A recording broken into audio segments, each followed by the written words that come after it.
good afternoon actually now, and a warm welcome to our special session as we celebrate CNBC TV 18's 25th anniversary, a quarter of a century of capturing the pulse of markets, stories of resilience and success, and the voices that shape the financial landscape. And actually, four of them are right here with me. 1999, the first time CNBC TV 18 hit the airwaves, the mahal of the market was thick with the promise of the new millennium. Y2K fears were testing nerves and the optimism about a tech-driven future that seemed just within reach. It was the dawn of India's emergence as a global IT powerhouse, a story mirrored in the corridors of bustling brokerage firms and whispered over cups of chai. Now, to jog everyone's memory, 99 was also the year that the Kargil war was imposed on us, and of course our brave hearts fought and won it.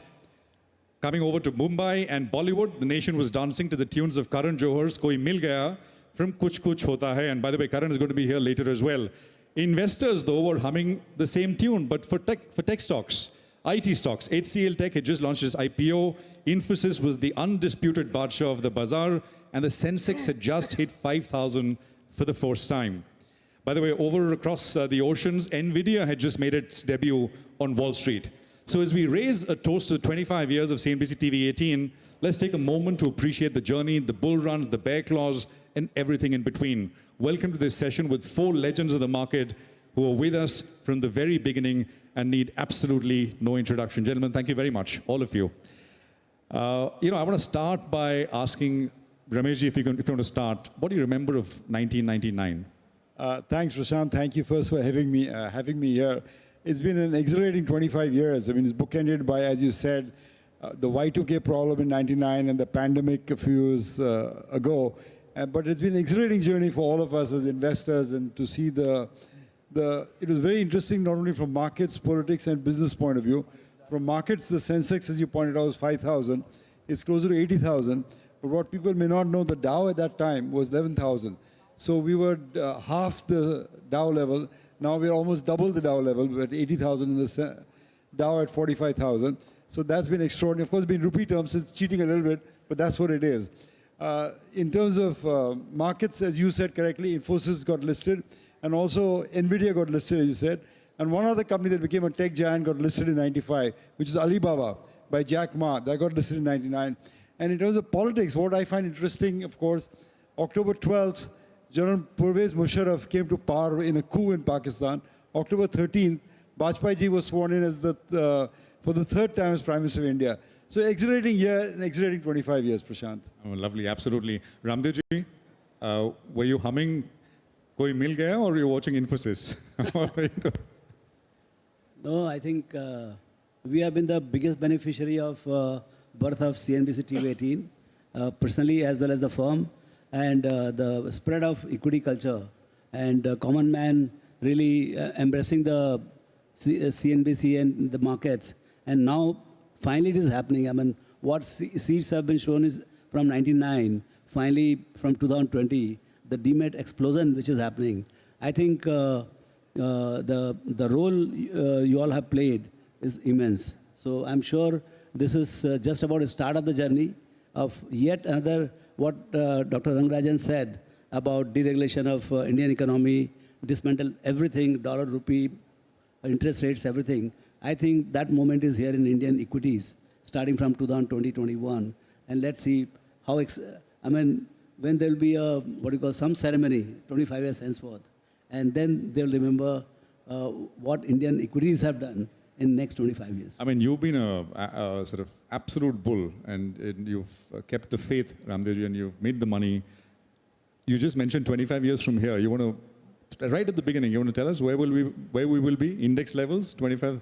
2 raised to power 5.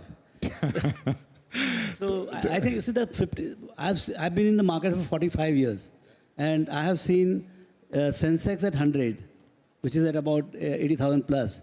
So that has given about 15% compounded. There is no reason now Forex balance and the kind of goal clarity we have, we want to be Viksit Bharat by 47 and all. So those kind of things, they are even more encouraging, but I would not take the compounding to be even a bit higher than 15%. So every 5 years you'll double, and 2 raised to power 5 in next 25 years.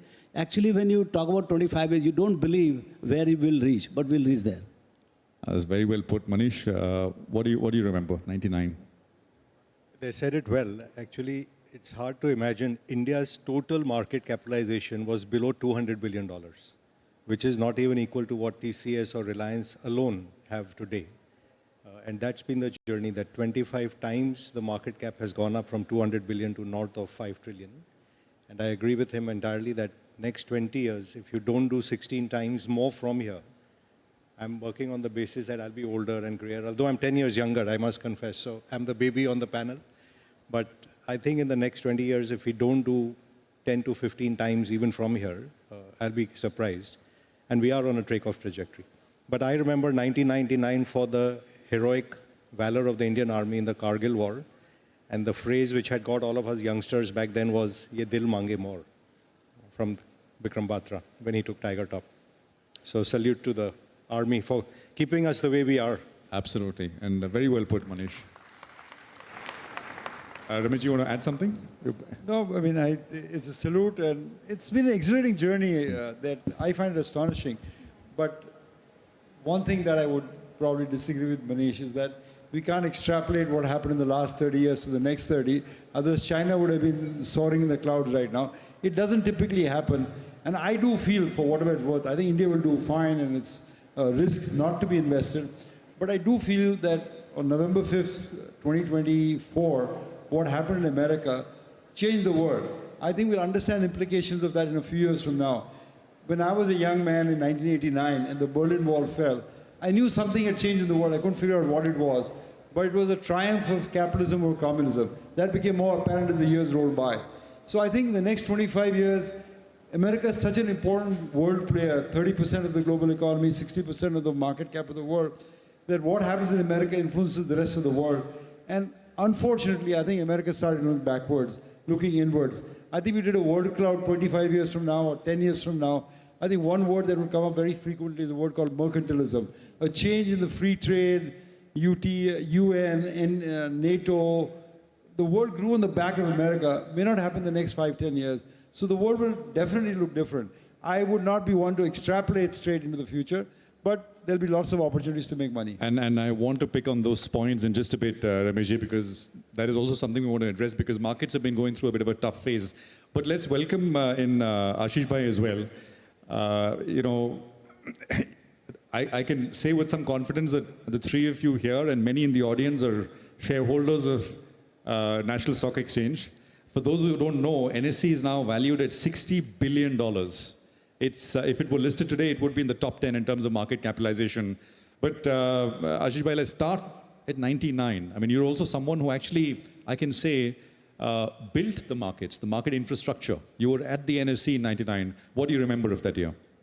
Thank you, and thank you for calling me. I think in some ways, the infrastructure of the capital markets, those days, it was a satta bazaar, right? All of us are wearing, at least they are wearing suits and coats. I am still on the older style. But those days, it was considered, basically nobody trusted. That $200 billion was probably 30% of banking system. 30%, the capital markets were very small and considered a kind of a sort of avoidable activity.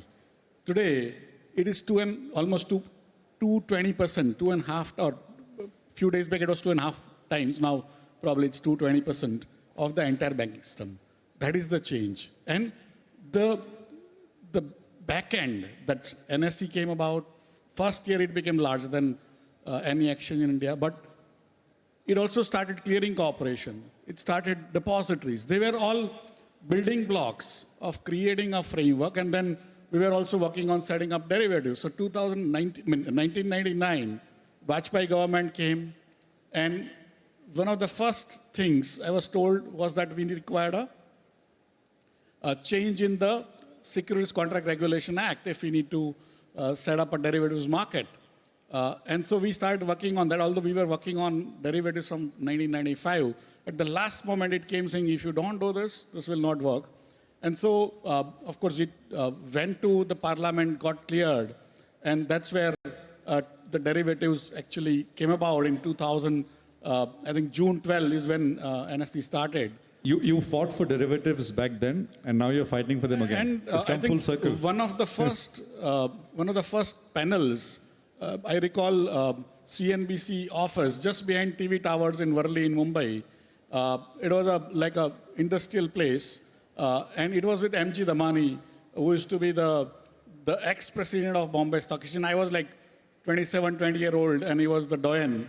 And he was opposing derivatives, and I was saying the derivatives are going to change things. Although the Nick Leeson part in 95 had actually brought down, and it had got bad reputation. But I'd say things are going to change, and there were, of course, worries about overtrading those days also. So some of those same debates keep on coming, but what India has done over last 25 years has been phenomenal. But do you think we've taken a hard turn on derivatives here, or we can't say that as of now? See, it's the overtrading issues will come up because the technology is changed. It's like travel. People used to travel by walking, and then it became bullock cart. It became several times faster. And then people were saying, why should people be traveling so much without sort of achieving anything? And then it became car. And you might have seen Naya Daur, right? If you have not seen, you should see that movie called Naya Daur. It is basically saying that old systems will have to change, although on a particular day, old systems may win. But the new technologies will, and then of course, railways and... Right. So the answer is it's here to stay. It is and here to for stay. me, And as far as the society is able to manage the risk, yeah. we should be able to continue providing facilities for people to manage risks and stuff like that. Absolutely. I want to.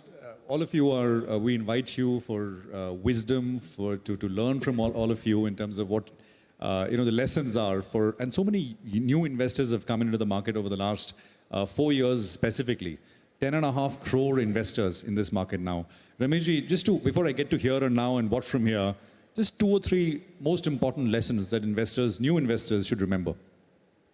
Sure. I think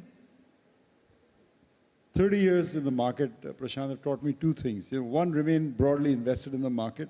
You can't time the market. It'll go up and down and you'll be happy and then you'll suddenly miss the great rally. A lot of the gains come in a very scattered amount of time.